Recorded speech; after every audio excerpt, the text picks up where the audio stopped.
1897 कटक ओडिशा एक तेज तर्रार जिद्दी और होशियार लड़का जन्मा। नाम रखा गया सुभाष चंद्र बोस। बचपन से ही उनमें कुछ अलग बात थी। देशभक्ति का बीज उनके दिल में बचपन से ही पनप गया था। वो पढ़ाई में इतने तेज थे कि आईसीएस इंडियन सिविल सर्विसेज जैसे कठिन एग्जाम भी पास कर लिया, लेकिन अंग्रेजों की गुलामी में काम करना उन्हें मंजूर नहीं था। उन्होंने सब कुछ छोड़कर देश सेवा को चुना। कांग्रेस से लेकर क्रांति तक सुभाष जल्दी ही महात्मा गांधी और कांग्रेस पार्टी से जुड़ गए, लेकिन धीरे धीरे उनका विचार गांधी जी से अलग होता गया। गांधी जी अहिंसा के रास्ते पर चलने वाले थे, जबकि बोस मानते थे कि आजादी की लड़ाई बंदूकों से भी लड़ी जानी चाहिए। 1929 में जब कांग्रेस उनके विचारों को ना मान सकी, तो उन्होंने खुद अलग राह चुनी, आजाद हिंद फौज की स्थापना।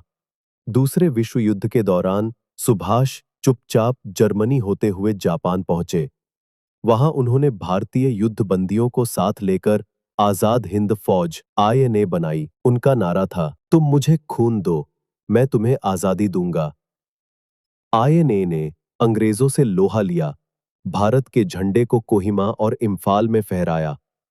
हालांकि ब्रिटिश सेना से हार मिली, पर देशवासियों के दिल में बोस हीरो बन चुके थे। अंतिम रहस्य। 1945 में खबर आई कि बोस का एक प्लेन ताइवान में क्रैश हो गया और वे नहीं बचे। लेकिन आज तक उनके मौत की सच्चाई एक रहस्य बनी हुई है।